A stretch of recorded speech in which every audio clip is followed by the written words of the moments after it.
Est-ce un paysage ou est-ce autre chose?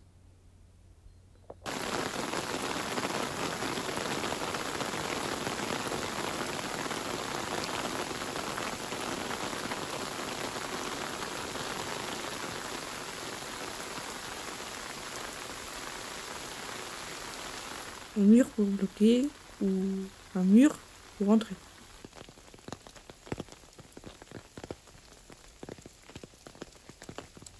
Qui, de la pierre ou de la pluie, est la plus forte?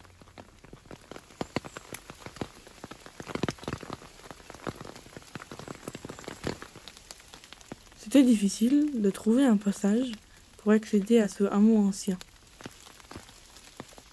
Ça a été une surprise de découvrir cette maison. Du vent, des orages ont dû briser les tuiles.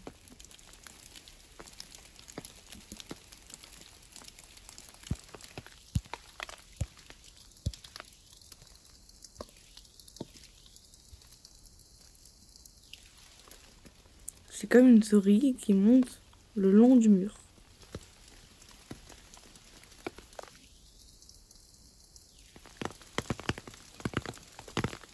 Bois sec ou ossements?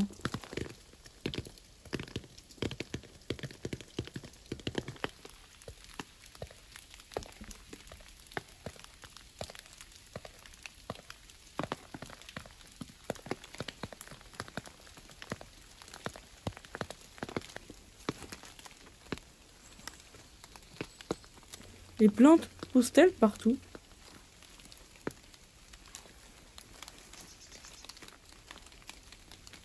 Tout est très sombre. La lumière s'est engouffrée dans la maison, là où on s'éclairait autrefois à la lampe à huile.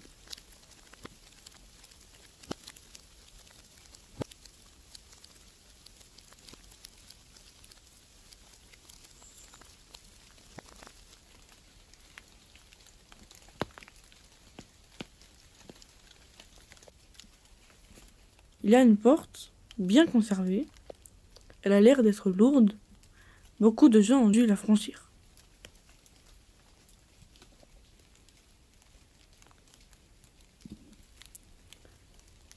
Des personnes ont dû monter ou descendre par ces escaliers, peut-être même glisser.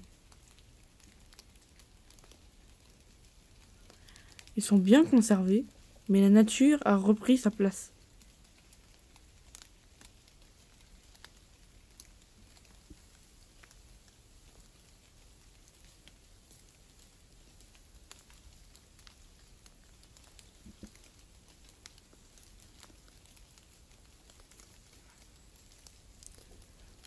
Une autre maison, avec des bouts de charpente comme brûlés. Il s'est passé quelque chose, je ne sais pas quoi. Un orage, un feu. Quelle différence entre gravat et ruine?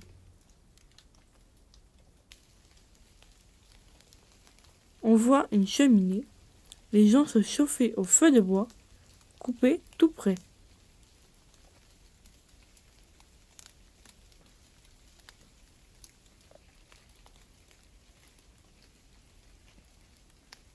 Le tronc est collé à la maison, tout contre.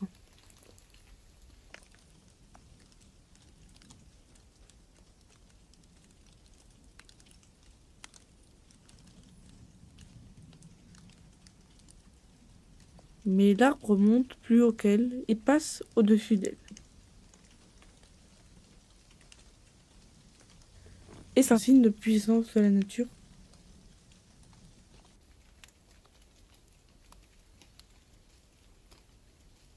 La troisième maison est la moins bien conservée. Et c'est la seule où il y a une cave. Mais aujourd'hui, ce sont des arbustes qui l'habitent. Il y a des racines à la place de la cave. Elles bouchent l'entrée et finissent par agripper la maison. Entrer comme une voleuse, comme par effraction.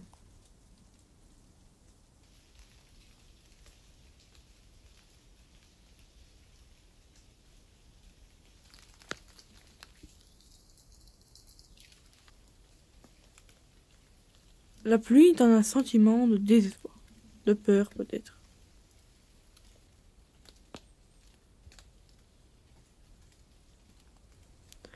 Il est impossible de marcher dans ces maisons aujourd'hui. Elles sont envahies.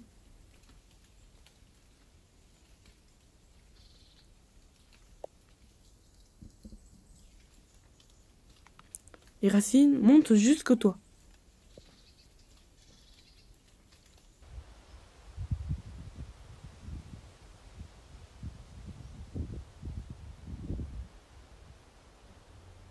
Qui tombera en premier?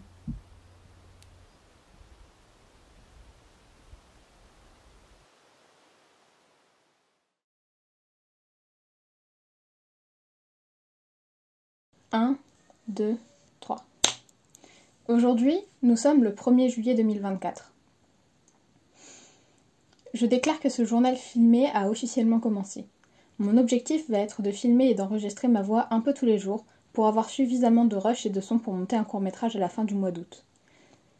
Au moment où je filme, le temps est dégagé et il fait 26 degrés pour 14h53.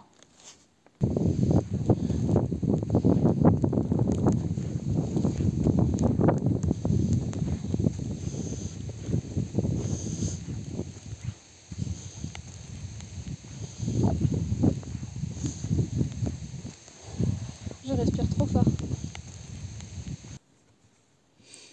Savez-vous ce qu'est la nature, vous ?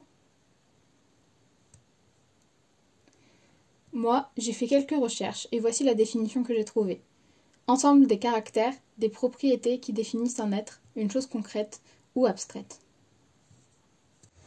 Je vois un escargot qui se déplace tout lentement. Il se déplace et il me rappelle de profiter de l'instant présent.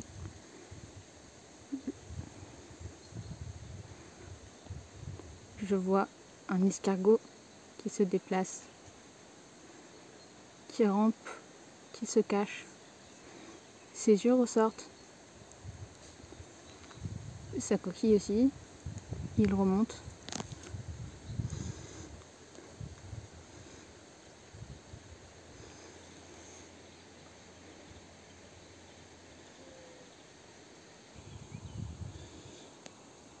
Il est beau, non, cet escargot?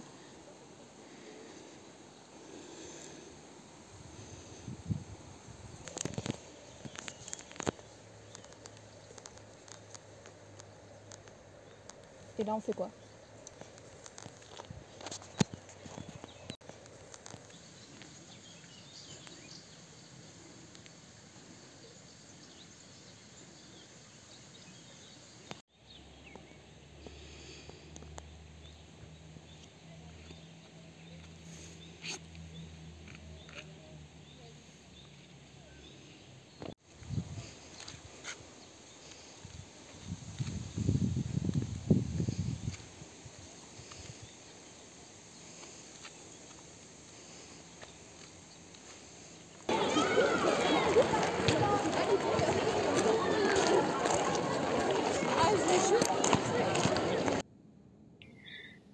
Aujourd'hui est calme. Je suis toujours dans les jardins, observant leur vie sur Terre et discutant avec mes amis. Mais cette semaine, c'est un être particulier que je souhaite observer. Un être qu'ils ont créé. Je vois le monde à travers toi, chaussure. Tu es comme eux, tu ne sais pas t'arrêter. Ils t'ont créé à leur image et tu veux avancer, toujours avancer. Mais sais-tu seulement où tu vas ?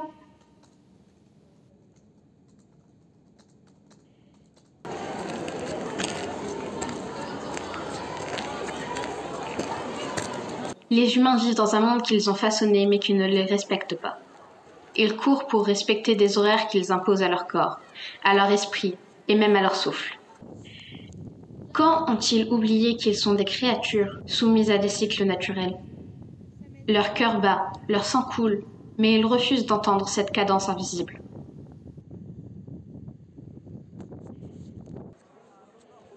À la place, ils suivent des aiguilles, des chiffres, des cloches. Tout passe, tout revient. Le vent me porte les histoires du monde. Les ruisseaux coulent, les nuages dansent, la terre respire.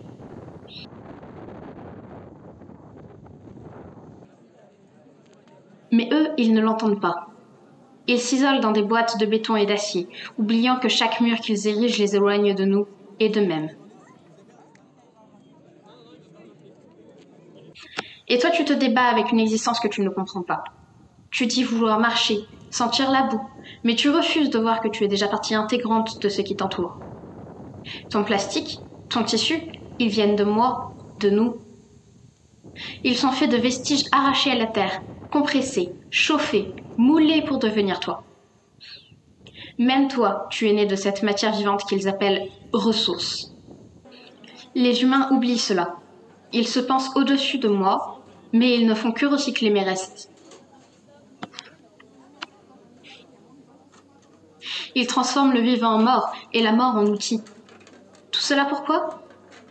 Pour servir une vie qu'ils ne vivent même pas vraiment.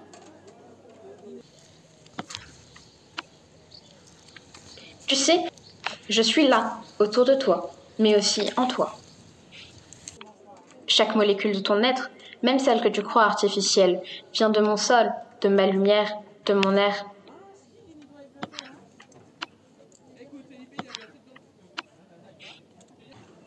Eux, les Occidentaux, ils ont décidé de s'en détacher. Ils ont créé des murs pour masquer l'horizon, des calendriers pour ignorer les saisons, des vies qui ne tiennent plus compte du souffle du vent ou du rythme des étoiles.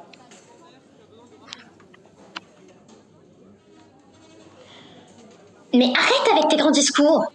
Tu crois que j'ai choisi tout ça, moi ? Moi, je suis coincée dans ce bordel. Pas de racines, pas de lumière, pas de vent. Que du béton, du carrelage et tourner en rond. Et puis ton truc de tout est relié, gna gna gna, ça me fait marrer. Moi, je vois rien, je sens rien. Je suis juste seule.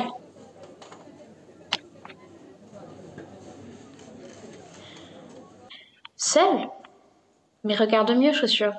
Quelque chose sur cette terre vient d'un cycle plus grand que toi. Même ton existence, chaussure, elle est liée à la mienne. Sans nous, il n'y aurait rien. Pas de racines, pas de toit, pas de vie. Seulement de la lave en fusion, du rouge et du noir. Vous pouvez sortir, ça va sonner. Allez.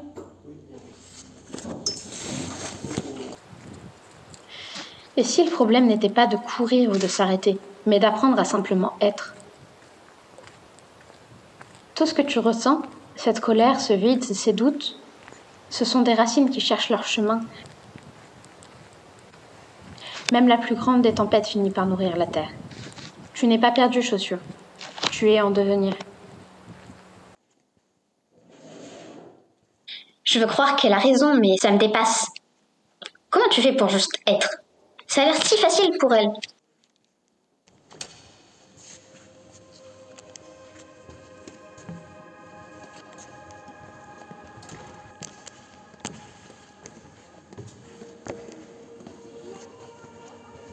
Peut-être que être connecté, c'est pas quelque chose que tu fais. C'est juste quelque chose que tu ressens. Mais comment on apprend ça ?